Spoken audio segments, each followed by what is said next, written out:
Hey everyone, it's Zack Beck. Has this ever happened to you? It's payday and money hits your bank account, so you rush off to pay your bills, you buy some groceries, realize you have money left over, so you might go out and spend some money with your friends getting drinks, going out to dinner, then you're shopping online, you might pick up those new shoes that you like or that tech gadget you thought was neat, and next thing you know, you realize that you're out of money and you still have 1 week left until your next paycheck. Worst part about this is you didn't even save a dime and allocate it anywhere where it could actually help you in the future, and furthermore, you're finding yourself in this cycle as you're counting down the days until you're gonna get paid next. And this is a situation that millions of Americans find themselves in on a monthly basis. So what I wanna do in this video is talk about where your money should go as soon as you are paid so you can maximize your financial impact on your future to help you achieve your goals. So let's jump into it right now.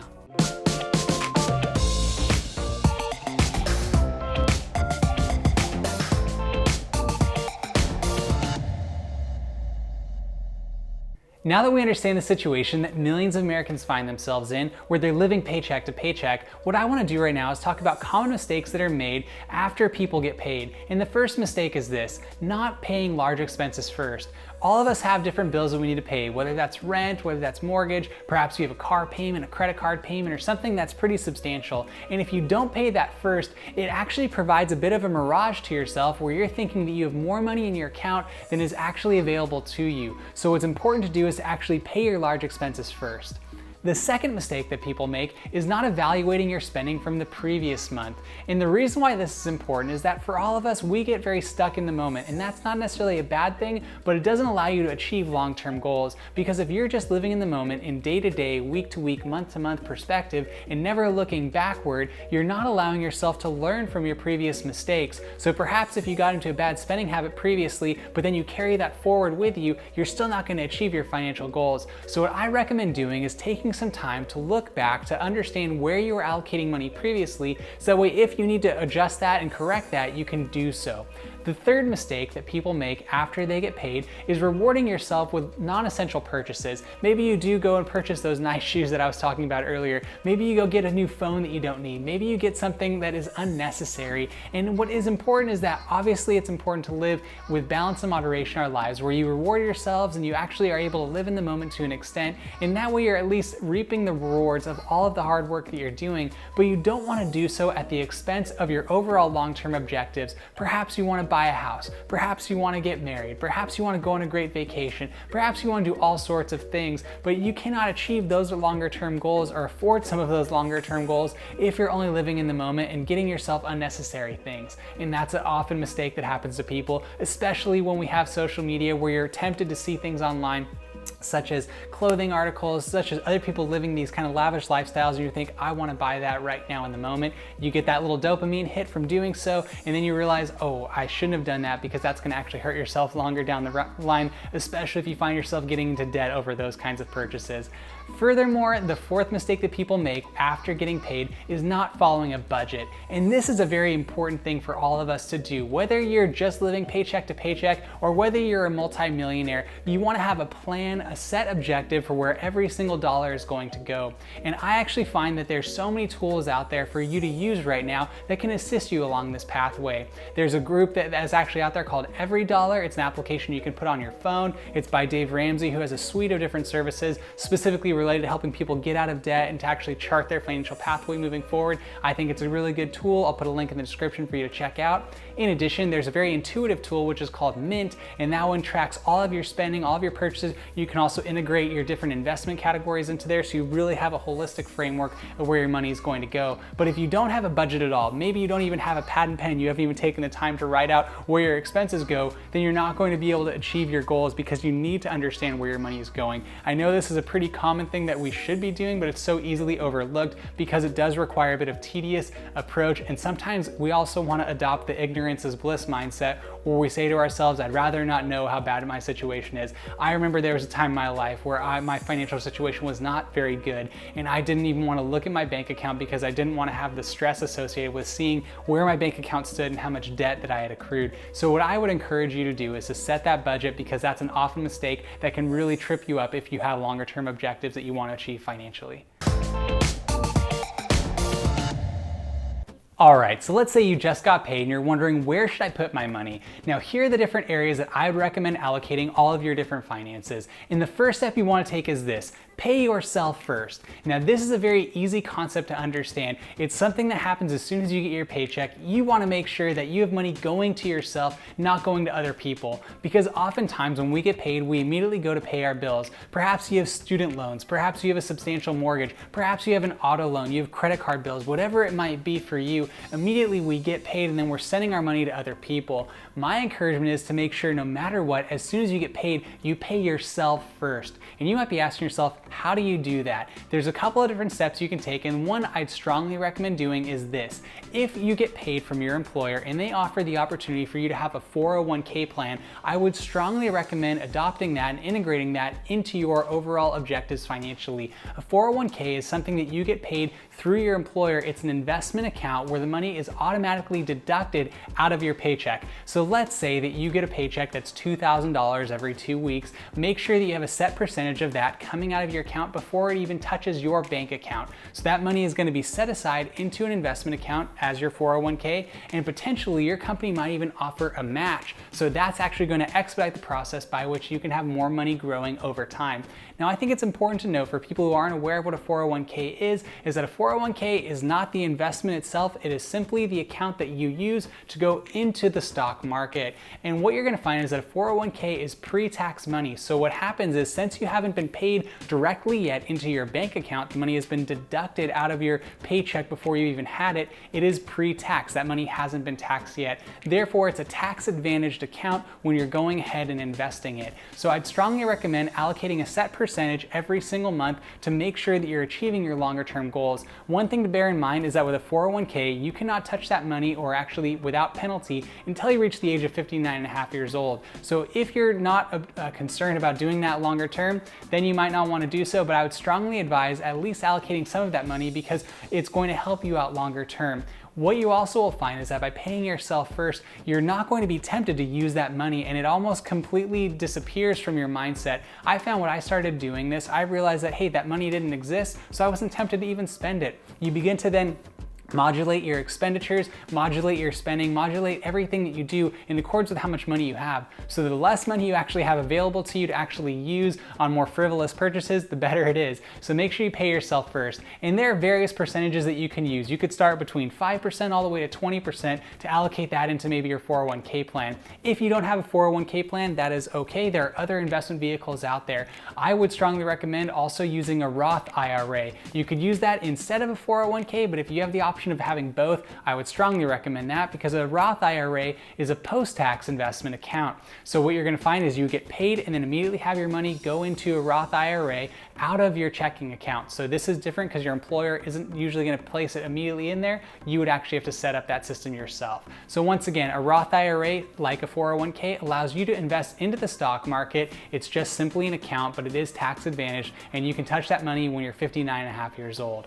Now, when you go into either of those accounts into the stock market, I personally like to invest in what are called index funds. I use a 90 to 10 ratio when it comes to index funds, and I go into the Vanguard Total Stock Market Index. That's where I place 90% of my investment, and the other 10% goes into the Vanguard Bond Index. And bonds are just a ballast. It basically is something, a hedge against some of the market volatility. A 90-10 ratio is a bit aggressive, but it is what Warren Buffett uses and he recommends. So I started adopting that, and it has worked quite well for myself. So I just want to say, make sure you pay yourself first, and then do so in a manner where you're investing in things that you fully understand.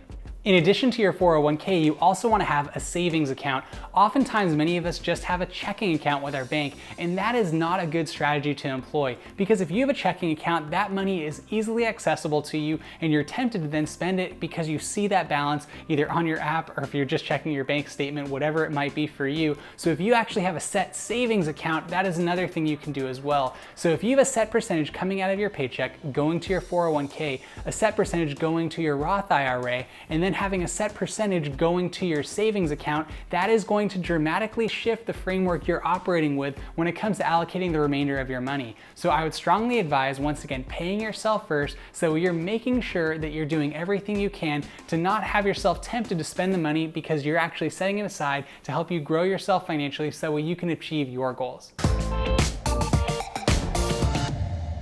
The second step you want to take after getting paid is following a spending plan. And the reason why this is important is that once you have a budget, you have the framework to operate within to actually allocate your finances into areas that are going to be most strategic for you.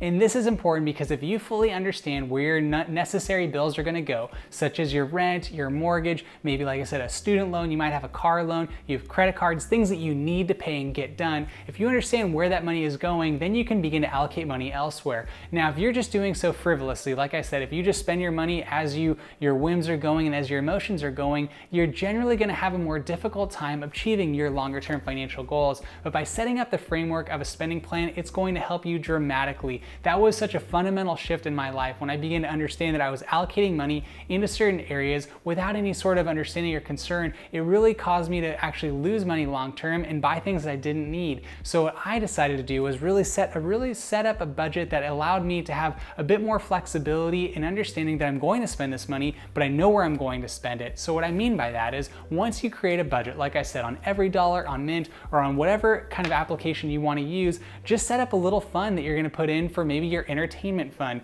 Maybe you're going to have a fund for going out to eat, but you set a budget so you say that's how much money I'm going to spend, and if I reach that threshold and beyond that, I'm not going to go any further. So I find that to be so much more freeing because it allows me to be a bit more guilt-free when I'm actually doing this sort of spending, because I've said to myself, okay, I know how much of this percentage is of my total pay every month, so I'm going to make sure I'm only spending this much every month on going out to eat. Now, this is something that my wife and I really love to do. We love going out on date nights. We love to go out and enjoy a nice meal together. My wife will love to go get her a gift, go shopping. So it's not that these are bad things; they're actually good, help the economy move. But it's important for us to do so in balance and moderation. And by having a set budget, having a framework to operate with, that has so much more peace and so much more strategy employed into it, because it allows you to do so where you're actually achieving your goals and doing so and still having fun in the moment. So once again, follow a spending plan, whatever that spending plan is for you. I just want to make sure you're doing it. The third step you or I should take after we get paid is add money to your target fund. And what I like to refer to a target fund is something that you have an objective that you're trying to achieve, whether that's down payment on a house, a vacation, maybe a new computer, or something different that you're wanting to get, perhaps a new car. And in doing so, you're setting money aside specifically for that purpose. So you can set up a completely different savings account, a separate area where you're allocating money every single month, every single paycheck into that, because then you're working towards that irrespective of what else is happening in your financial life. And I find this to be so helpful because once that money is removed from your ability to touch it for other purposes, then you're able to move forward and actually achieve your longer term goals because you're steadily setting aside money to help you do so. And you can do this once again in that high interest savings account. Perhaps it's part of a separate brokerage account where you're investing into the stock market. Whatever it is, it allows you to move forward. And this is something that you also want to be doing after you've reached what's called an emergency fund. And an emergency fund is where you have at least 3 to 6 months of your living expenses set aside. And whatever that is for you, try and have that money set aside. And once you've reached that target, then you can move forward and have a broader target. So get your 3 to 6 months set up, then go ahead and start saving money for your house, saving money for that car, saving money for that computer, that vacation, for the college fund for your kid. Whatever it is, take your time and do so. But if you're living paycheck to paycheck right now, I know this could seem kind of out there and be difficult because you might not have enough money to begin with to do all these different things, but it's important if you begin setting aside something, even if it's $1 every paycheck, $5, $10, if you can start steadily increasing and getting to a point where you're starting to put a sizable amount of money into that area, you will be able to achieve the goals that you're setting yourself up to achieve. The next step we should take when it comes to allocating money from our paycheck is evaluating our tax withholding. And I know this is commonly overlooked by most people because we just have our taxes withheld and we don't really think too much about that. But if you frequently get a high return, if you get a large return from the IRS every tax year, that is not necessarily a good thing. It might feel good in the moment because, hey, I got a couple $1,000s or hey, a couple $100. But the downside of that is the reason why you're getting a return is because that is money that you've overpaid to the government and you've basically given the government a loan without any interest. So let's say if you get a couple $1,000 return every single year, that's money that could have been sitting inside either a high interest savings account, in your checking account, or maybe into an investment account that could have been growing and working over time for you. In the way that we sometimes overpay the government in the way we have money deducted out of our paycheck is our tax withholdings are incorrect. So So what I would strongly recommend is setting some time with your HR department or sitting down with an accountant or someone to that extent to help evaluate your personal financial situation and understand how much should be withheld out of your taxes for your paycheck. And if you do so in a manner where you understand that the more that you can have, more that you don't have taken out of your paycheck, the better it can be for you financially, because that even might help you pay some of your bills right now if you're living paycheck to paycheck. So be sure to evaluate your tax withholding so you can maximize the impact of your paycheck every single time. The last step you or I should take when it comes to maximizing the money that comes from our paycheck is to reallocate additional cash flow. And what I mean by that is oftentimes we might be working towards paying down a debt, paying off a bill, and then once we have that additional money, we realize, hey, I can go buy that new article of clothing, I can go out to eat again, I can do all these different things. But if you can be even more strategic about it, perhaps let's say you had a student loan and you paid them all the way down, and now you have that additional money every month left over. Don't immediately think of that as just discretionary income that you can go and buy unnecessary things with. Maybe set aside a good considerable portion of that, either supercharge your 401k to make sure you're maximizing it and hitting how much you can invest in that. Do the same thing with your Roth IRA. Maybe even open up a brokerage account that you can do through different applications such as Robinhood, WeBull, Wealthfront, or others that can allow you to then go and invest even more so you're supercharging your investments and actually achieving your longer term financial goals. But if you get in the mindset where you think, okay, if you have been paying off a bill and then the extra money is just left over for you to allocate into other areas, it's actually the reverse. What you've realized is that when you've gone from a debt, so a debt is a negative asset. Basically, it's helping you to have a negative net worth. But when you actually pay off a debt, then you're at zero. Now this money is no longer disappearing, you have it. But if you spend it all on other things, whether that's buying clothes, buying tech, buying other things, you're not allowing yourself to move forward and actually have a positive net worth when it comes to where that money could be going. Whereas, let's say every single month you were allocating $500 into paying off a student loan or a credit card bill, or maybe even a car loan, whatever it is. Now you've reached zero, you've paid that off. Then what you could do is take that $500, put it all into a Roth IRA if you haven't done so already, maximize your Roth IRA, which is maximized out at $6,000 a year. And then next thing you know, you have set yourself up long-term to actually have financial stability when you retire. So that's a huge difference other than buying something that is not going to provide you with as much joy or as much value immediately in the moment. And it could be different for a variety of reasons, but what I strongly recommend is that make sure that you're working towards paying off all of your debt. I know I didn't get into too much detail in this particular video with that. I have others that actually dive into that detail. I'll put a link in the description for you to check it out. But most importantly, do everything you can to reallocate your additional cash flow into strategic areas that are going to help you achieve your longer term goals. With all that being said, I'd like to thank you for watching the video today. If you wouldn't mind, please like the video. It would really help the channel out for the YouTube algorithm, help push this video to other people who might need to hear it. Because you might have a friend or a family member who does live paycheck to paycheck, who doesn't have a real proper understanding or a strategy when it comes to allocating their finances, and they continually find themselves stressed out and behind when it comes to actually making forward movement to achieve their goals. So if you actually like this video, it does help the channel a lot to push it to other people who might need to hear it. Furthermore, if you have any questions, please comment down below. I'd love to interact with you, get to know you, do any research on your behalf so that way I can help you achieve your goals as well. Lastly, if you wouldn't mind, please subscribe to the channel. That would mean a lot to myself personally, as I do everything I can to create content that will make a positive impact in your life by encouraging you and myself to lead lives of meaning and purpose, all while maintaining balance and moderation. And if you do subscribe to the channel, please tap the notification bell. That will notify you every time I post a video, which I do on a weekly basis. Once again, I'd like to thank you for watching the video today. I hope you have a wonderful remainder of your day. Talk to you next time.